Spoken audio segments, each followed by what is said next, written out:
É um prazer estar aqui com vocês. E mais uma atividade nossa, a palestra pública da quarta-feira, aqui do nosso Centro Espírita Harmonia.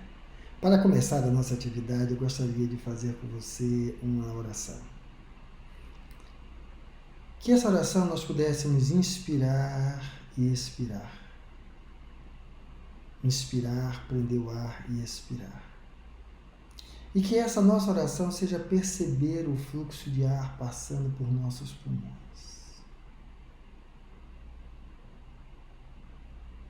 Inspirando, segurando o ar um pouquinho e expirando. Sentir então o fluxo de ar nos pulmões a representar a experiência da vida física, a experiência do corpo físico, esta encarnação, onde estamos aqui plenos.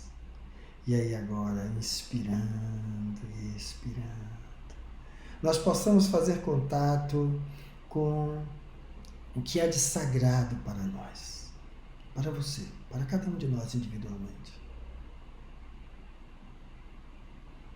E que você possa sentir a vida fluindo em você, através da respiração.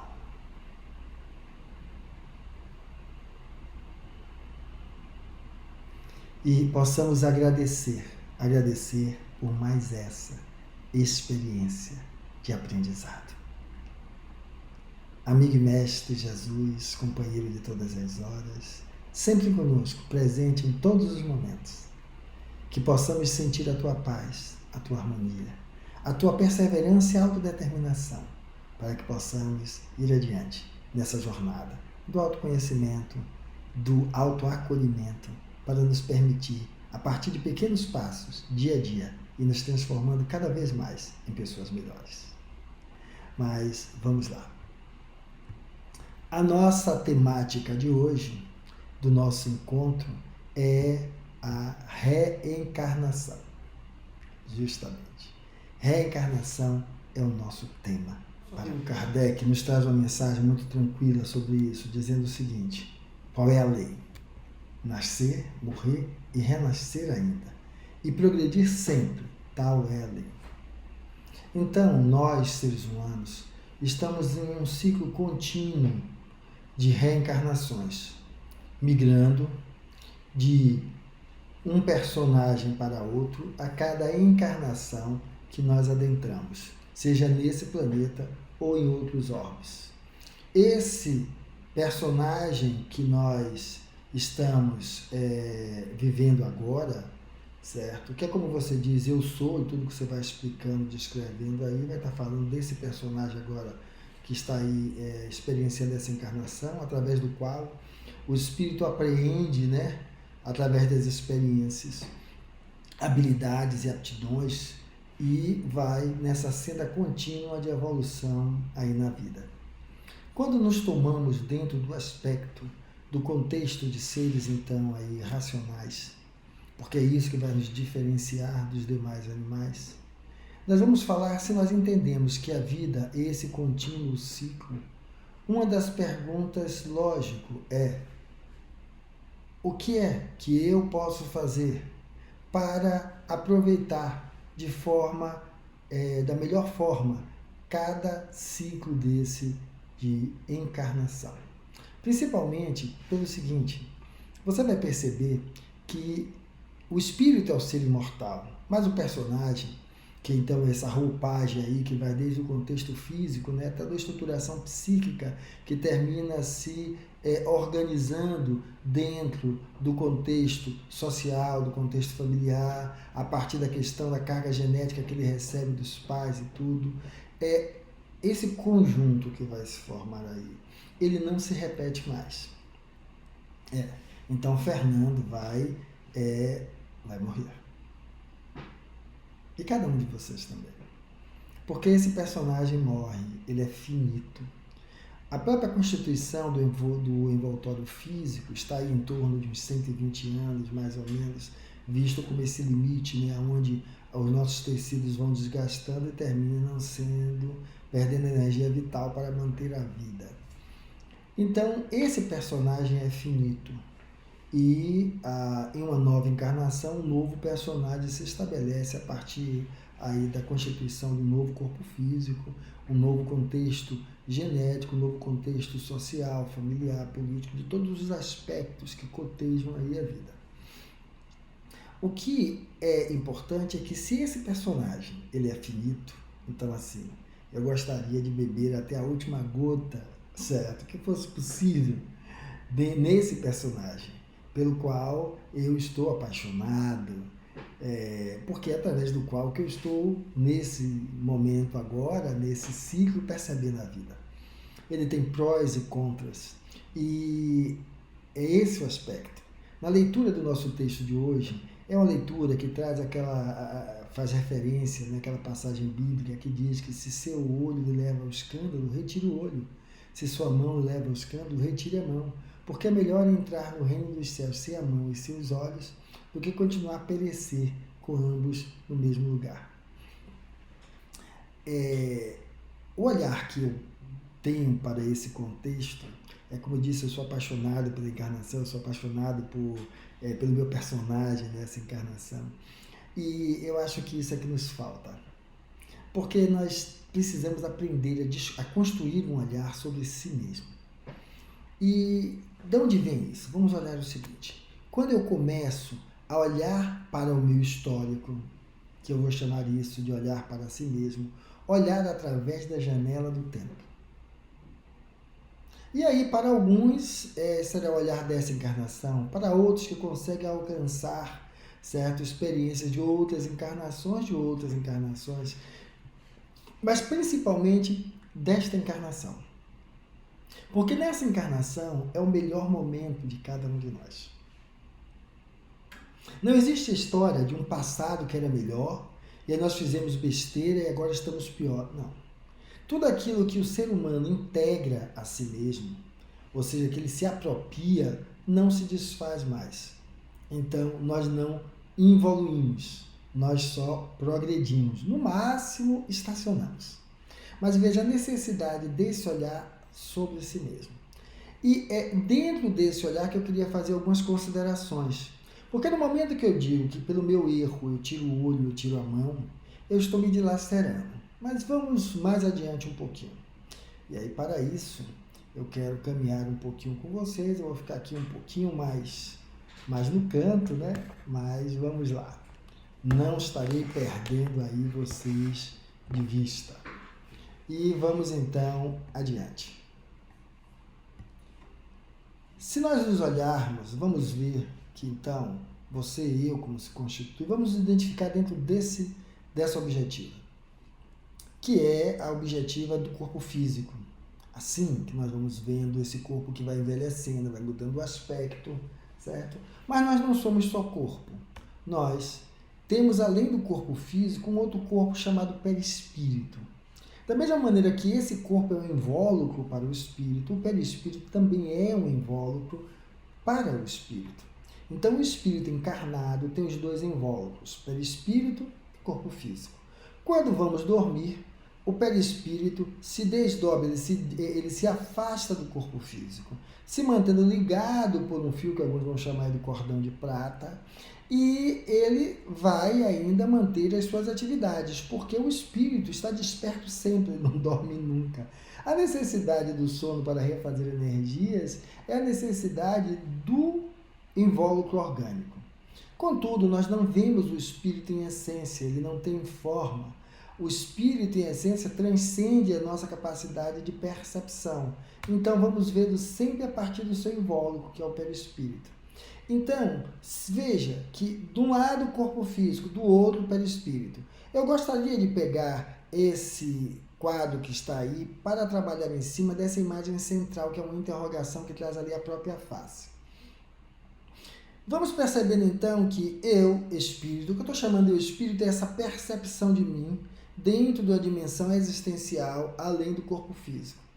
E eu olhar como é a minha atuação nesse corpo físico. Então, vamos dar ao nome da minha atuação nesse corpo físico o personagem que está sendo vivido hoje. E vamos dar o nome a essa autopercepção de si mesmo, a partir de um envoltório que você se identifica, mas que de fato ele dá expressão à essência, que é o espírito de espírito. Então é necessário que eu me observe. Eu faça esse exercício de dissociação, tá? De eu sou um, ser dois, para que tenha um olhando para o outro. Isso cada um de nós já faz. Quando você para e diz, poxa, como é que eu fiz aquilo? Mas Fernando, o que é que você fez? Você olha para si mesmo fazendo uma crítica ou fazendo um elogio. Olhar para si mesmo. Essa que é a questão. E essa interrogação está com a face central da pessoa, é porque é preciso que esses questionamentos se voltem a si mesmo. Mas vamos adiante. Por quê? Veja só, a pergunta que eu lhe faço agora é justamente o que está aí presente nessa imagem. É a imagem de um rosto, segmento cefálico, na verdade, aonde há a imagem de várias pessoas. E a pergunta que eu lhe trago é a seguinte: quem é você? Você, enquanto se define, se percebe, o quanto é você como individualidade, como elemento singular? Ou, na realidade, você termina se definindo a partir dos horizontes das outras pessoas que fazem parte da sua existência? Então você não é você, você só é você a partir desses outros com os quais você se referencia-se para poder criar sua identidade. Essa é uma das questões, porque se lembre, quando eu disse que se minha mão não presta, eu devo arrancá-la fora, se meu olho não presta, eu devo arrancá-lo fora, afinal, não presta a partir da visão de quem? Então, para que eu possa mudar essa atitude, eu preciso fazer um caminho em prol da busca da minha singularidade, da busca da minha identidade. Porque é a partir de uma singularidade, de uma identidade, que eu vou poder, então, definir meu livre-arbítrio. Porque senão eu vou perceber que as minhas ações serão regidas pelo coletivo. Só é possível eu assumir a ideia do livre-arbítrio a partir do momento que eu me diferencio, me colocando a parte de todo esse contexto aí, certo? Das pessoas que terminam participando dessa existência comigo. Lógico que isso dá um nó na cabeça. Cria um labirinto aí enorme de questionamentos, de interrogações, mas a ideia é essa. Como já dizia mais um filósofo da história, uma vida não refletida não vale a pena ser vivida. Mas, na realidade, todos nós fazemos a reflexão sobre a vida de alguma forma. O que eu estou aqui colocando é buscando criar uma linha mais clara para você poder fazer essa experiência. Então, é de fato olhar isso. A vida, como eu faço a expressão desse labirinto, desse segmento cefálico aí, ela é cheia de idas e vindas, de prós e contras, de sim, não, de talvez. Sim. Essa é a vida, mas literalmente o que caracteriza o ser humano é a sua capacidade adaptativa, sua capacidade de transcender as condições vigentes, fazendo com que ele, ser humano, vá se superando e superando qualquer contexto no qual ele seja aí inserido. E justamente é porque é essa aptidão a questionar-se, a duvidar, a levantar questionamentos, a levantar dúvidas, que vai fazendo com que o homem desperte e amplie a sua criatividade, para através disso superar-se. E é essa criatividade que vai dar o acesso a esse livre-arbítrio, porque livre-arbítrio não é só fazer o que eu quero, tá? Afinal, o que é que eu quero? Eu estou fazendo o que eu quero ou o que os outros querem que eu queira? Então é preciso que possamos fazer esse olhar. E aí agora o convite que eu faço é que perceba que para que você seja esse gestor da encarnação, porque é isso que aquela passagem diz, tire o olho, tire a mão, ou seja, esteja você a gerir a sua encarnação, do que deixar a sua encarnação na mão de terceiros. Ou seja, são os outros que definem você, o que você faz, o que não faz, o que é certo, o que é errado. Então é a construção de uma ética própria. E aí vamos mais adiante, porque isso não é dissolver. Eu sou um ser que estou livre de todo e qualquer um e posso fazer o que eu quero. Não é isso que eu estou dizendo. Eu estou dizendo a necessidade de você constituir um olhar que olhe para si mesmo. Sim? Olhe para si mesmo, ou seja, você dentro de você. Então é que a resposta desse labirinto se encontra num olhar que perceba você em você. E aí você possa se percebendo. Então você vai tomando consciência de si mesmo, descobrindo a si mesmo. A partir dessas descobertas, perceber o que é, como você pode se transformar, transformando-se, iluminar a própria vida e ascender aos níveis mais amplos de consciência e de possibilidade de direcionar a própria vida, porque quanto mais você integra habilidades e aptidões, ampliando o conhecimento e transformando ele em sabedoria, aprendendo a lidar com sentimentos e emoções, você vai literalmente alcançando essa situação de ser o gestor, certo? Da caminhada do seu viver. Mas isso que eu digo para precisarmos nos centrar internamente, veja que esse quadro vai nos trazer algo interessante, ou seja, o questionamento é algo indiscutível como necessário.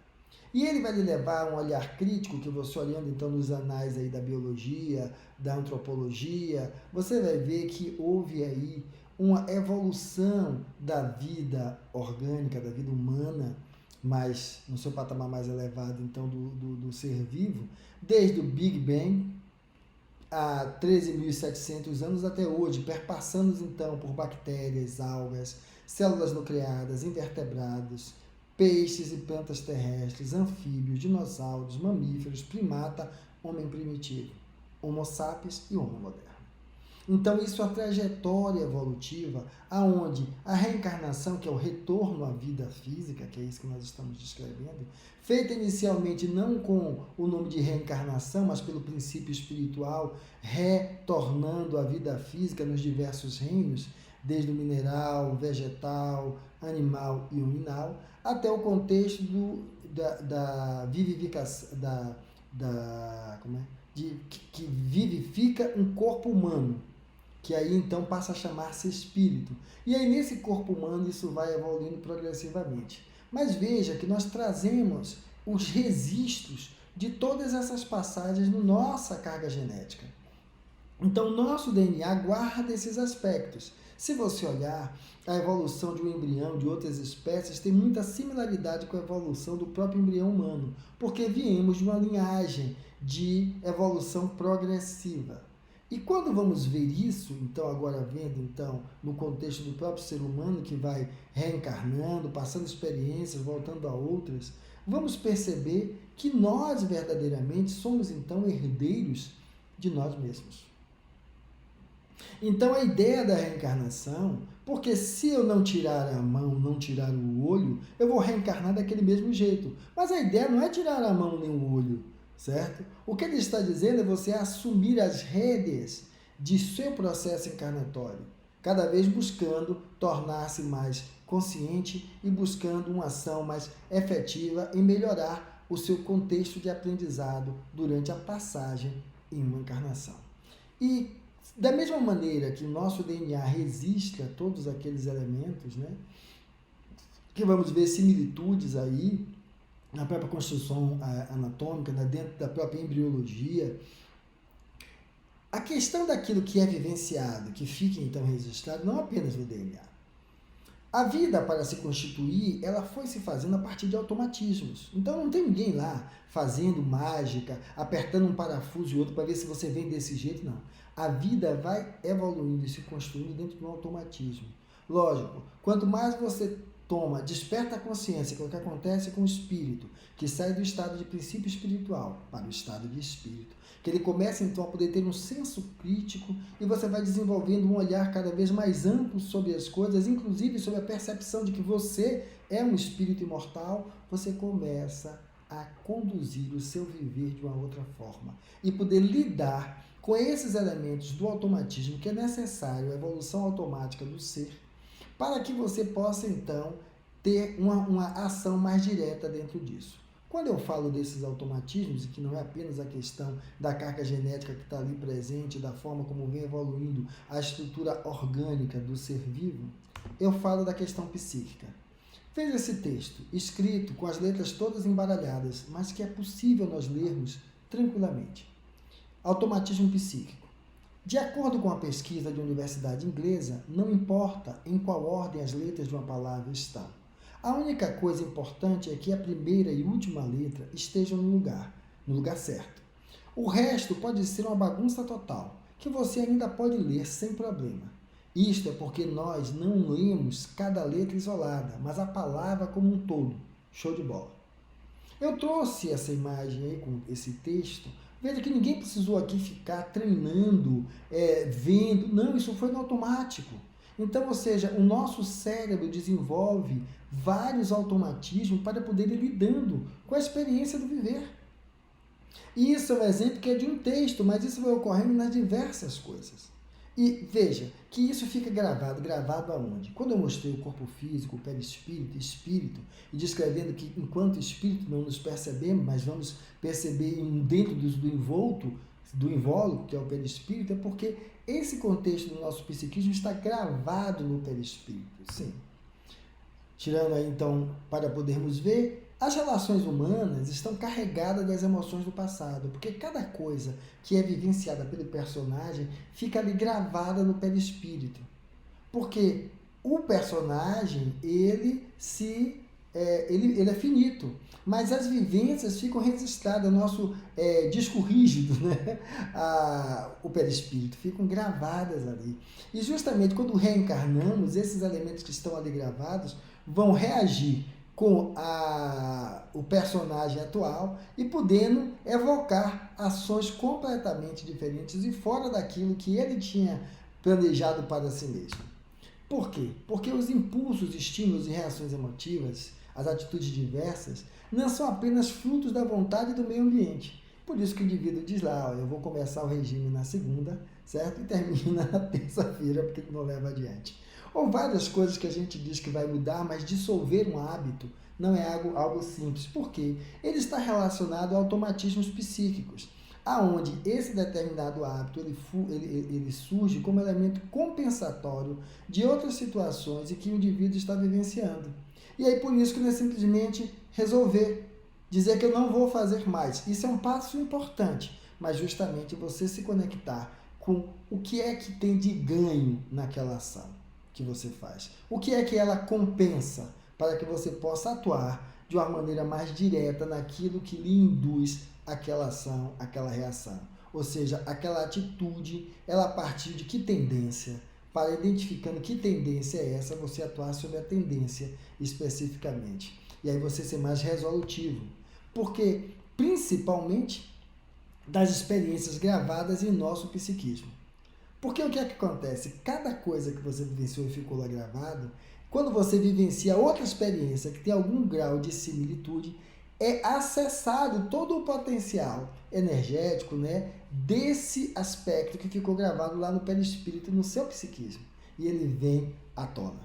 Então, o que eu estou trazendo aqui é que tomar a frente de sua encarnação não é arrancar as mãos, tirar os olhos, não é trabalhar no elemento externo, é dar as suas ferramentas, certo? Aos seus dons, um direcionamento adequado.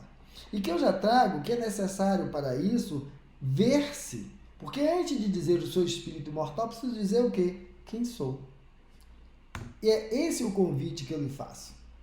Que então possa ser observado dentro dessa gama, onde você possa perceber o quanto as suas atitudes estão aí pautadas literalmente nas aspirações da cultura na qual você está inserido. Então você é fruto e filho da cultura? Ou você é você e olha criticamente para a cultura, vendo que aspectos são edificantes ou não para manter no seu modus operandi de ser? As aspirações familiares. O quanto você se direciona e se define a partir daquilo que a sua família, certo, tinha como esquema de valores. E você faz essa trajetória, aonde o ser você está aí maculado desses aspectos. E você possa olhar para as suas aspirações próprias. Que aspirações essa que você coloca como próprias? Próprias de quem? A que identidade você se referencia quando você diz que são as minhas aspirações? Para ver se verdadeiramente são suas, ou simplesmente essas aspirações, como o jovem que começa a fumar, diz, eu quero fumar, e na realidade ele está ali prestando simplesmente uma aquiescência ao olhar da comunidade que vai dizer que aquilo é um sinal de masculinidade, de adultidade, tá? Porque o homem fuma, a criança não. Então, é perceber onde você diz que eu quero isso, é meu, eu quero aquele carro com tração nas 4 rodas enorme, aonde isso é de fato aspiração sua ou a necessidade aí de estar vestindo uma roupagem extremamente forte, densa, porque não consegue lidar com o seu contexto ainda de incerteza, insegurança interior. E aí esse revestimento externo fala mais alto. Aonde as suas atitudes são na realidade reverberações de personas de vidas passadas. Sim, essas outras vidas que você já viveu, era um canguinha na outra vida e nessa vida está com acesso ao dinheiro e não consegue direcionar o dinheiro, o seu gasto, de forma a ser edificante para a sua própria vida. E, mais adiante, as conexões mediúnicas. Sim, os espíritos que lhe rodeiam. A partir do seu padrão mental, você atrai a você pessoas. Porque todos nós estamos rodeados de outros indivíduos. Quer encarnados, quer desencarnados. E que nós nos influenciamos mutuamente. Então, para falar da reencarnação, nessa capacidade de você dirigir as coisas, né? É preciso que nós possamos sair dessa ideia de um objetivo, de um espírito plenamente puro, aonde quando você não vê esta pureza, você vê tudo fora dessa pureza, entre aspas, como algo deletério, algo que tem que ser amputado, retirado, jogado fora. Então, vamos caminhar mais um pouquinho. Eu gostaria que você pudesse analisar 3 eixos, pelo menos. Um deles é o poder. Veja como você lidar com o poder. Se você se coloca submisso, se você tem minusvalia, se você tem baixa autoestima, e aí então você se deixa ser manobrado pelos outros. Frente ao poder, é melhor assumir a submissão. Ou frente ao poder, se você sai pisando nos outros, se você não consegue exercer o poder sem diminuir o outro, se você não consegue assumir o poder para se tornar cada vez melhor e ir galgando o que você precisa, e não o contrário, e pisando nos outros para diminuí-los e assim você sobressair. Porque se você vê que a sua caminhada sobre o poder é uma caminhada aonde você atua de maneira lesiva, tá? A ideia não é retirar o poder, a ideia é como utilizar esse poder de outra forma. A primeira coisa a se perguntar é por que você se esconde atrás do poder para utilizar dele sobre as outras pessoas. A outra vertente é o sexo. Por que eu coloquei o sexo? O sexo, porque a preservação de nossa espécie depende disso aí. Mas o homem está aí, dentre as espécies animais, aquela que utiliza o sexo por prazer, não apenas para a reprodução. Só que o desejo sexual é instintivo. Então, quando o homem deseja um homem, uma mulher deseja uma mulher, não é uma escolha. É uma orientação interna, é algo que vem de dentro, porque ele olha e se sente atraído por aquilo. Também não é uma doença, nem um desvio. Não, é uma condição de que o psiquismo, certo? Se ver atraído pela aquela configuração física e pelo padrão psíquico do outro. Então, a questão do sexo, quando agora você olha para ele, independente de você ser homo, hétero, trans, queer, qualquer designação, porque eu não estou tratando dessas designações, nada com relação a gênero, mas o sexo em si. Como você lidar com isso? Você é escravo, ou seja, quando bate o instinto, você vai fazer aquilo que o instinto está ali mobilizando? Ou você tem um senso de razão que direciona e gerencia esse aspecto? Você vive a vida como se ela fosse só para o sexo, ou o sexo é mais uma coisa que dá cor à vida? Porque quando você consegue entender o sexo como mais uma coisa que dá cor à vida, você não vive como prisioneiro dele. Da mesma forma, vamos ver a questão da religiosidade. Sim. A religiosidade que eu estou chamando aqui é a sua conexão, sua busca com o sagrado. Se sua forma de conexão e busca com o sagrado reduz os outros, discrimina os outros, diminui os outros, veja que há coisas que você precisa atentar. Mais uma vez, em vez de olhar o que tem dentro de você, você busca afirmar as suas convicções, fazendo o quê? Destruindo, desmerecendo a convicção alheia. E esse não é o caminho. O encontro com o sagrado é o encontro consigo. O outro, cada um segue sua jornada. Então veja, por que eu coloco a religiosidade nessa conexão com o sagrado? Porque já dizia Vivekananda que só haveria paz entre os homens quando começasse a haver paz entre as religiões.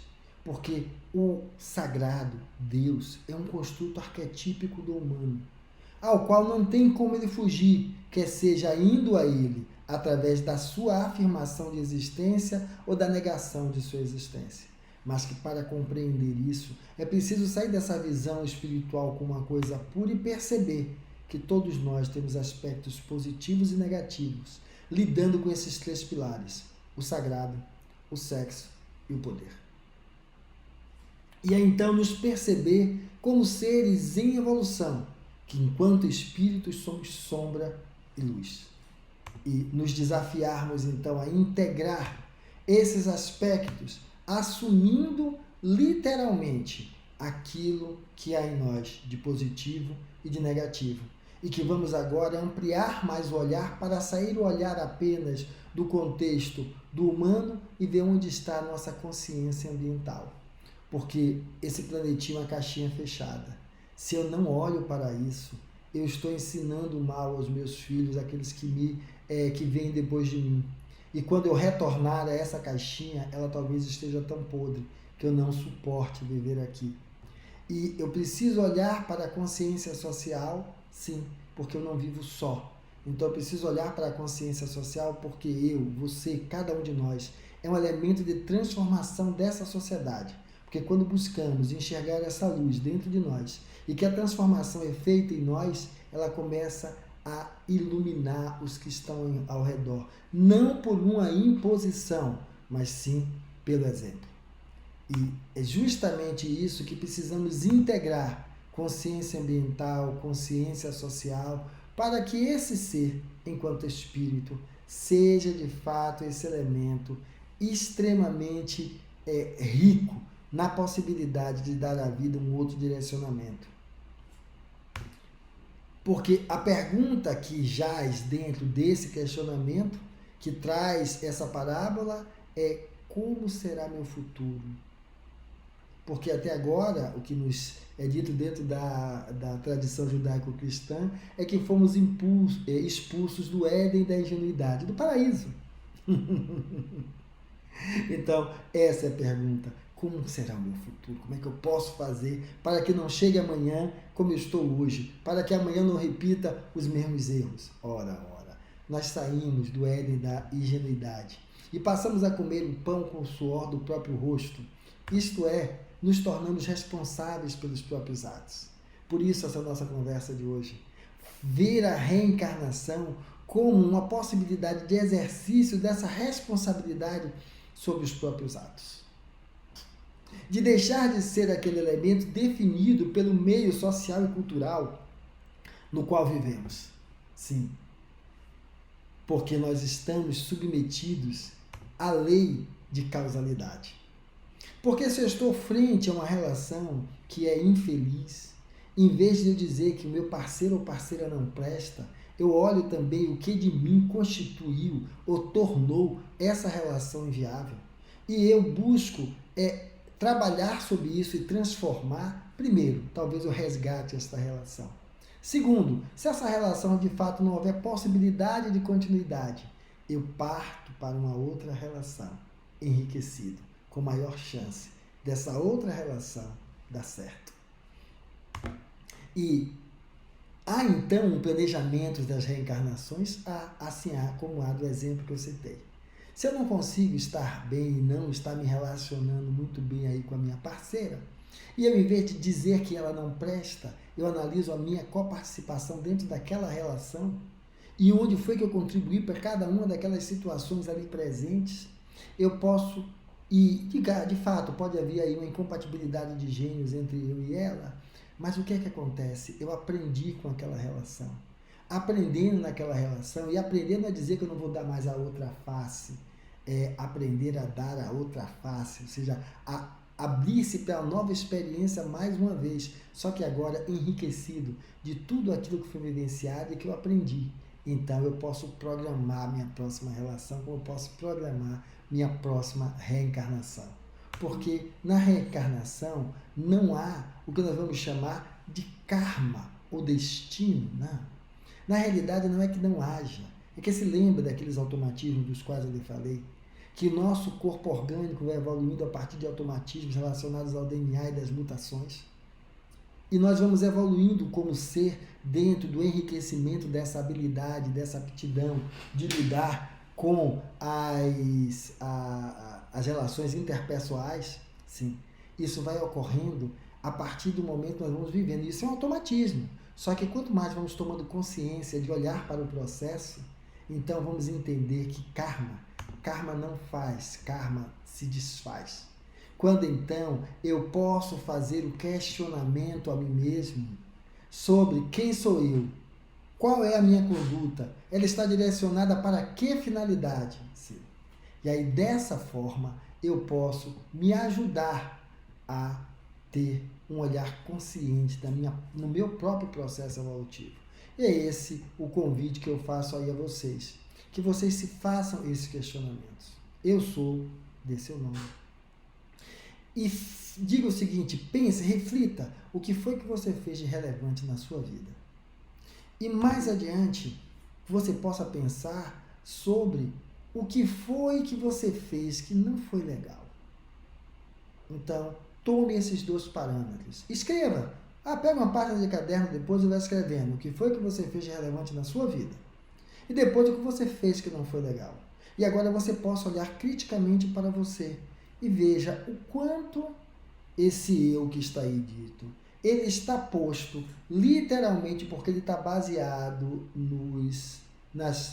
naqueles que lhe rodeiam. Você precisando olhar para si mesmo. Então, olhe sobre esse aspecto.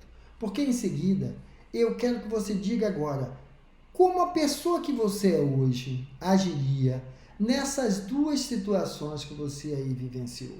Tá? Como é que essa pessoa que é você agora? Para você poder notar, se lembra daquele slide que eu mostrei da pessoa olhando ela mesma sobre a janela, que eu disse que era um olhar sobre a janela do tempo? Você olhe para você mesmo e diga, e hoje eu faria do mesmo jeito? Eu não faria? Não é perguntando se você faria no passado, como se você estivesse lá. O passado você fez o melhor de você. A pergunta é, e hoje, como eu faria? Para que você possa perceber o que é que houve de diferenciação de você entre aquele momento lá atrás e agora.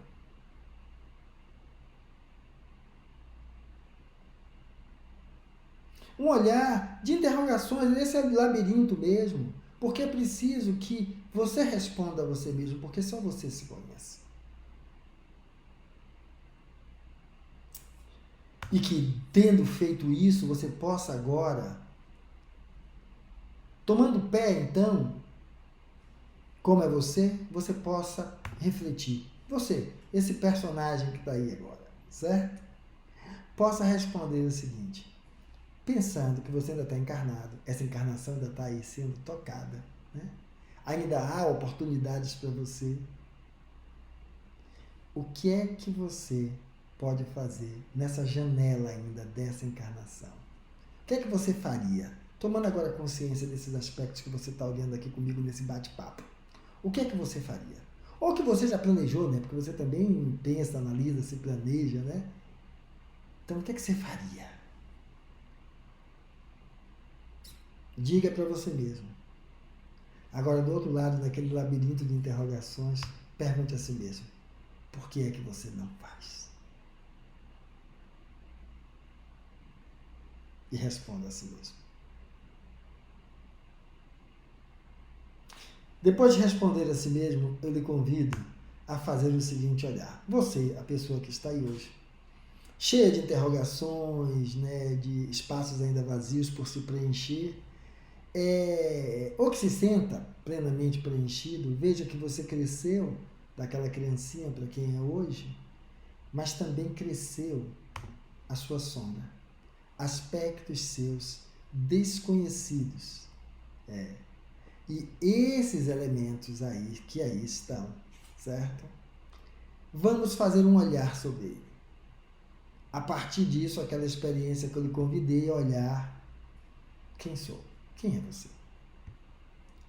Perceber de onde vem. Ou seja, quando você olhou o que você fez de legal ou de não legal lá atrás, a pessoa que você é hoje vem desses aspectos. Onde estou? Ou seja, hoje, como eu faria? Não é um arrependimento do que fez, é constatar como você faria. Então, entendendo como você está. E percebendo com quem você está. Ou seja, o seu modus operandi de hoje atrai que tipo de pessoas? Ou seja, quem foi a esposa, o esposo, o parceiro, os filhos, essas pessoas que estão ao seu redor constituem o quê? Porque esta relação, já não só esta pessoa, lhe denota a necessidade, os seus desafios que você precisa superar. Porque é o como vivo, reverberando no tipo de relação interpessoal que você consegue, então, construir. Para que, então, você percebendo quem sou, de onde venho, ou seja, qual era o seu modus atuantes, onde estou, como seria e é isto agora, certo? Com quem estou, quais os desafios que as minhas relações interpessoais me trazem, eu possa perceber como vivo e a partir daí poder dizer como me transformo. Para que cada vez mais eu possa encontrar uma totalidade em mim mesmo, sem precisar desfazer-me de partes de mim. Porque se eu me desfaço de parte de mim, eu não sou mais totalidade. Ou seja, aquelas fendas dessa imagem anterior são as coisas que eu não aceito em mim, contesto em mim, que em vez de integrá-las como potencial de transformação, eu quero renegá-las. E aí veja, a agressividade. Eu olho e eu quero cortar e jogar minha agressividade fora. No momento que eu faço isso, eu perco o meu potencial de enfrentamento.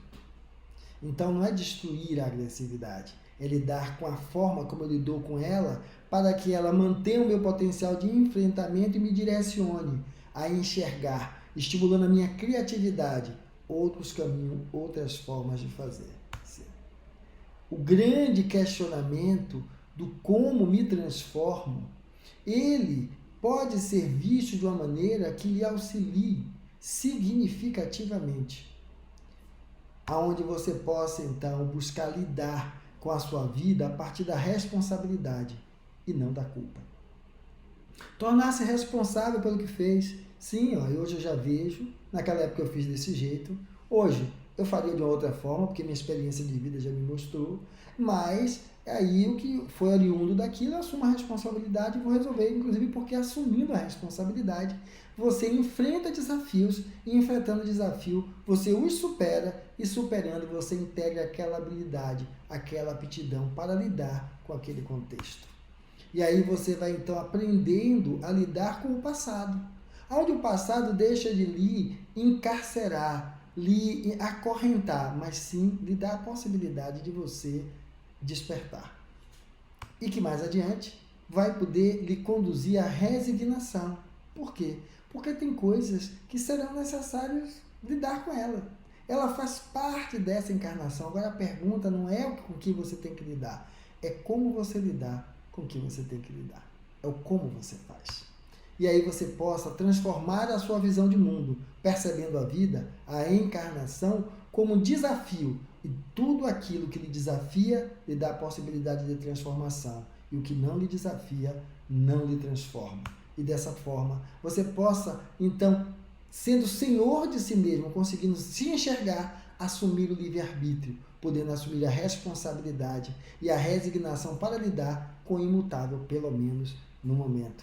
E assim você possa lançar mão do livre-arbítrio para lidar com a educação desta encarnação. Sim.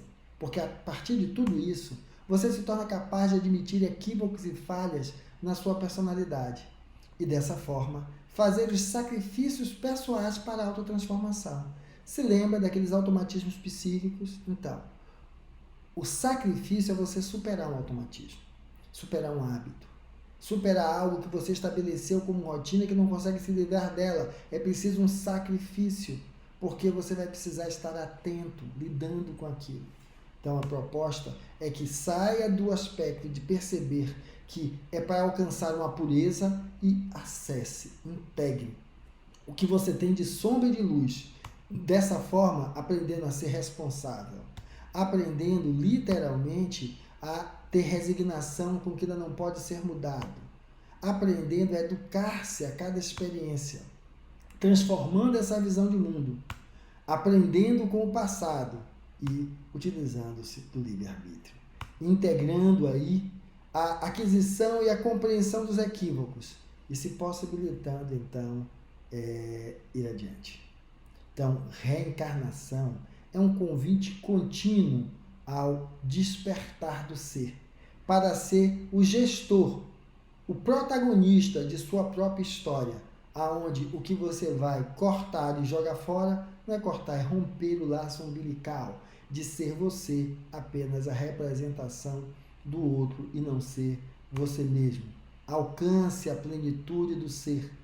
E alcançando essa plenitude do ser, você está aí apto a lidar gradativamente com a sua existência.